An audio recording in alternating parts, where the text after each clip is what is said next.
मला एवढीच अपेक्षा आहे की जेव्हा मी खेळायला जाते किंवा मला जेव्हा सरावासाठी मला आर्थिक मदतीची गरज असते किंवा आमच्यामध्ये कॉस्ट्यूम हा प्रकार असतो जो आम्ही घालून खेळतो, त्याच्यासाठी खूप खर्च असतो आणि शूजसाठी तो परवडणारा नाहीये आणि त्यासाठी मला आर्थिक मदतीची गरज आहे. नमस्कार.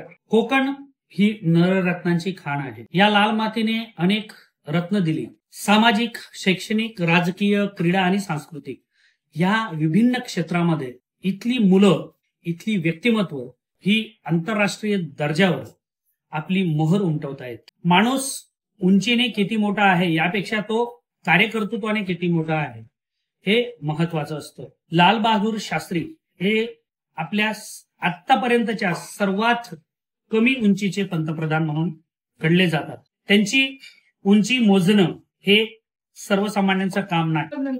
असंच काहीसं कार्यकर्तृत्व किंबहुना मर्यादित जरी असलं तरी सुद्धा क्रीडा क्षेत्र आज गाजवणारी एक सिंधू कन्या आपल्या सोबत आहे. खरं तर ती सिंधू कन्या तर आहेच, सोबतच ती आमची सावंतवाडीची कन्या आहे आणि याचा सार्थ अभिमान सत्यार्थाला आहे. P4 अर्थात ती 4 वेळा आहे. ती परबांची कन्या आहे, ती प्रतीक्षा ताईंची कन्या आहे, ती प्रदीप दादांची कन्या आहे आणि ती प्रसन्ना आहे. प्रसन्ना, प्रतीक्षा, प्रदीप परब आपल्यासोबत आहे. P4 बिफोर तिच्या इथे पाचारण करण्यापूर्वी ती स्कूल गेम ती स्टेट लेवल पर्यंत खेळली.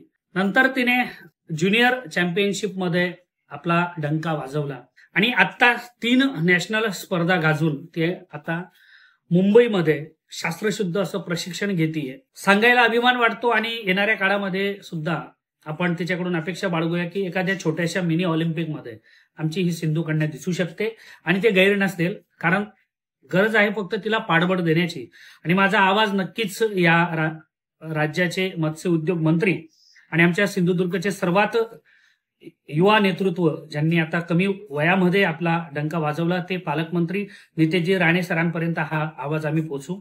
सोबतच गेली 4 पंचवार्षिक मध्ये चौकार मारणारे या महाराष्ट्राचे माजी शालेय शिक्षण मंत्री आणि विद्यमान आमदार दीपकभाई केसरकर यांच्यापर्यंत सुद्धा हा आवाज पोहोचू आणि आमच्या या कन्येला त्यांनी पाठबळ द्यावं अशी अपेक्षा बाळगू. तत्पूर्वी आता आपण जाऊया तिच्याचकडे आणि तिच्याच मुखातून तिची जी यशोगाथा आहे ती ऐकूया. प्रसन्ना, पहिल्यांदा तुझं खूप खूप अभिनंदन बेटा.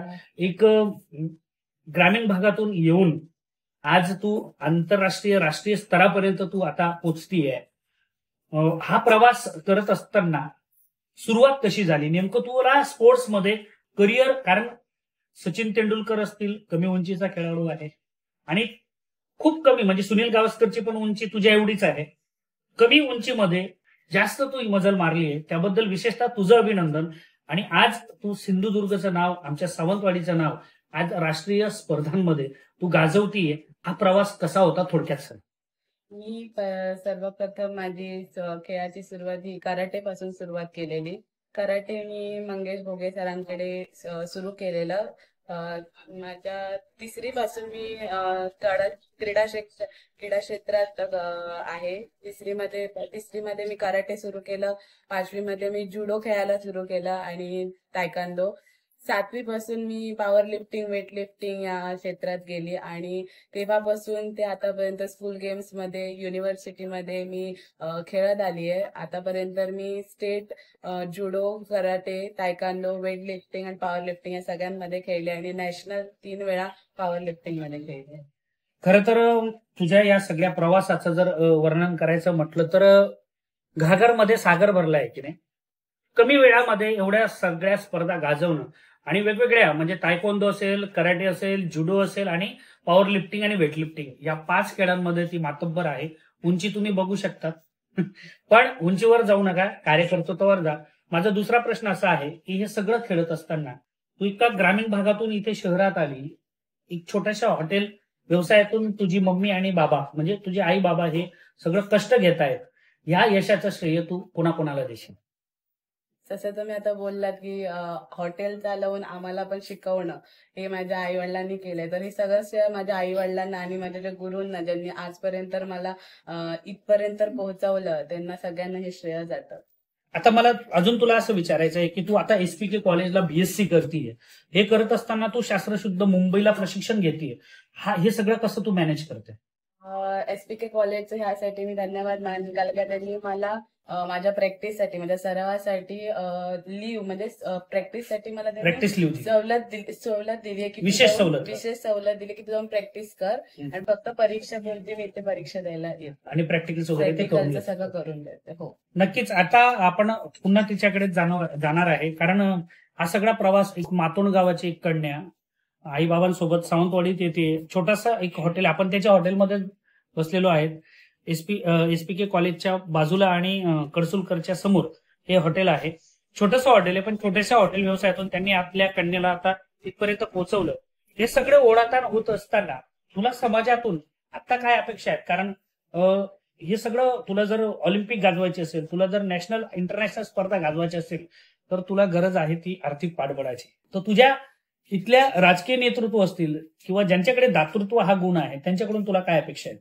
मला एवढीच अपेक्षा आहे की जेव्हा मी खेळायला जाते किंवा मला जेव्हा सरावासाठी मला आर्थिक मदतीची गरज असते किंवा आमच्यामध्ये कॉस्ट्युम हा प्रकार असतो जो आम्ही घालून खेळतो, त्याच्यासाठी खूप खर्च असतो आणि शूज साठी तो पण परवडणारा तो नाही. परवडणारा नाहीये आणि त्यासाठी मला आर्थिक मदतीची गरज आहे. आणि जेव्हा आम्ही बाहेर खेळायला जातो, नॅशनल म्हणा स्टेट म्हणा, तेव्हा राहायची सोय एवढी चांगली नसते असं शकतो, म्हणून आम्हाला एक राहायची वेगळी सोय करावी लागते, त्यासाठी पण खर्च काही असतो. खर्च असतो. त्या खर्चासाठी फक्त आर्थिक मदतीची गरज. नक्कीच. तुला पाठबळ देण्यासाठी आपण इथले पालकमंत्री महोदय आहेत आणि ते खूप सकारात्मक आहेत. आदरणीय पालकमंत्री महोदय नितेशजी राणे साहेबांपर्यंत नक्कीच हा आवाज पोहोचेल आणि त्यांना मी सुद्धा एक विनम्रपणे विनंती करतो की पालकमंत्री महोदयांनी प्रसन्नाला, खरं तर प्रसन्नावर आम्ही प्रसन्न झालोय, तर आपणही प्रसन्न व्हावं आणि तिला मदत करावी. इथले दानशूर व्यक्तिमत्व अर्थात आमचे सगळ्यांचे चौकार मारणारे आमदार दीपकबाईंना वारंवार आपण हा विषय सांगितला आहे, ते सुद्धा सकारात्मक लवकरच याबाबत निर्णय घेतील. आपण प्रसन्नाच्या आईशी सुद्धा बोलणार आहोत. त्या आईची काय यशोगाथा आहे, हे सगळं सांभाळत असताना ती कशी मॅनेज करते? सिंधू कन्या जी आज राष्ट्रीय स्तरावर गाजवते मैदान, तिच्या यशामागे खंबीरपणे उभी राहणारी मातृत्व शक्ती आपल्यासोबत आहे. आपल्यासोबत प्रतीक्षा परब आहेत. ताई, तुमचं सुद्धा मनापासून अभिनंदन. खरं तर वंशाचा दिवा प्रत्येकाला हवा असतो, पण तुमची पणती ही क्रांतिज्योती ठरते आणि आज दावणगिरीला ज्या राष्ट्रीय स्पर्धा झाला त्याच्यात ती आज मेडल घेऊन आलेली आहे. तुमच्या कन्येबद्दल कसा अभिमान वाटतो? खूप बरं वाटतं, कारण तिने आपली स्वतःची करिअर स्वतः तिने हे केलं. सकाळी उठून जिमला जाणं, कष्ट करणं, ते सगळं डाईट बी सगळं तिचं. आमचं तर हॉटेल आहे, आम्हाला तिला लक्ष देता येत नाही, आम्ही पूर्ण दिवस संपूर्ण हॉटेलात असतो, पण तिने आपलं तिचा स्वतः आता जो खर्च वाढतो आहे तो आम्हाला नाही झेपत आता खरोखर. कारण आम्ही खूप आता तिला इथपर्यंत आणलं, पण आता आम्हाला खरंच गरज आहे मदतीची, म्हणून आम्ही हे करतो की सांगतो की कोणतरी आम्हाला थोडं मदत करावी अशी. आतापर्यंतचा तुमचा जो प्रवास झाला त्याबद्दल कसं वाटतं? समाधानी आहात? समाधानी हवं. आम्ही कष्ट केल्याबद्दल खूप तुमचं काय स्वप्न आहे? तिने काय व्हावं पुढे? तिने एक ऑलिम्पिक मारावं, वा, एवढी आमची इच्छा आहे. नक्कीच. खरं तर दंगल आपण सगळ्यांनी बघितला आहे आणि कोकणची ही दंगल, नक्कीच ही दंगल गर्ल ऑलिम्पिक मध्ये दिसलं तर वावगं ठरू नये. आपण तिच्या या सगळ्या प्रवासात तिचे बाबा सुद्धा तिला माइलस्टोन ठरलेले आहेत. प्रदीप परब यांच्याशी आपण बोलूया. प्रसन्नाच्या या सगळ्या प्रवासामध्ये सगळ्यात महत्वाची जी मदत आहे ती तिच्या बाबांची पण आहे. आई आणि बाबा दोघेही हे छोटेसं हॉटेल चालवतात. आपल्यासोबत प्रदीप परब आहेत. दादा, तुमचं सुद्धा अभिनंदन आणि मनापासून आज अभिमान वाटतो. एक छोटीशी कन्या आज मैदान गाजवतीये आणि काय अपेक्षा आहेत तुमच्या समाजाकडून किंवा इथले आमदार, खासदार, मंत्री किंवा इथल्या व्यवस्थेकडून तुमच्या काय अपेक्षा आहेत? तुमच्या व्यवस्था एवढ्याच अपेक्षा आहेत की तिचा आता जो पुढचा प्रवास आहे तिच्यासाठी जो खर्च लागणार आहे तो आम्हाला आता पेलवणार नाही. आतापर्यंत आम्ही आपलं कसं तरी दुकानाच्या जीवावर म्हणजे हॉटेलच्या जीवावर कसं तरी थोडं पुढे तिला आजपर्यंत नेसणार. ह्याच्या पुढचा जो खर्च आहे तो आम्हाला सध्या परवडणारा नाही आणि जमणारा नाही. त्यामुळे इथल्या दातृत्व लोकांनी, पालकमंत्री म्हणा, आमदार म्हणा, इतर क्रीडाप्रेमींनी तिला सडळ हस्ते मदत करावी हीच आमची इच्छा आहे. नक्कीच एक बाबा म्हणून, कारण मुलांचा अभिमान वाटतो, पण एक कन्येचा अभिमान काय जाणवतो तुमचा? खूप कन्येचा खूप म्हणजे खूप खूप अभिमान वाटतो. तिचे कष्ट आणि तिने केलेला तो सगळा प्रयत्न हे बघून खूप आनंद वाटतो. नक्कीच मेरी बेटी मेरा अभिमान असं ते म्हणताय, आणि हा स्वाभिमान जागवणारी प्रसन्ना ही खूप वेगळी मुलगी आहे. आणि मी सुद्धा आमच्या चॅनलच्या माध्यमातून, सत्यार्थच्या माध्यमातून आपल्या सर्वांना विनंती करतो, माझा आवाज, आमच्या चॅनलचा आवाज जिथपर्यंत जातोय की प्रसन्नाला गरज आहे ती पाठबळाची, आर्थिक पाठबळाची.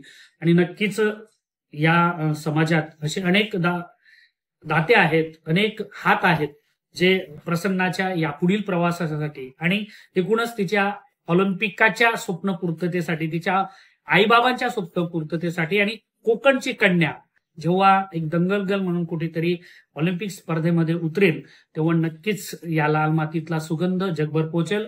तुर्तास मी इथेच थांबतो. मी रुपेश पाटील, व्हिडिओ जर्नलिस्ट, साबाजी परबसह, सावंतवाडी.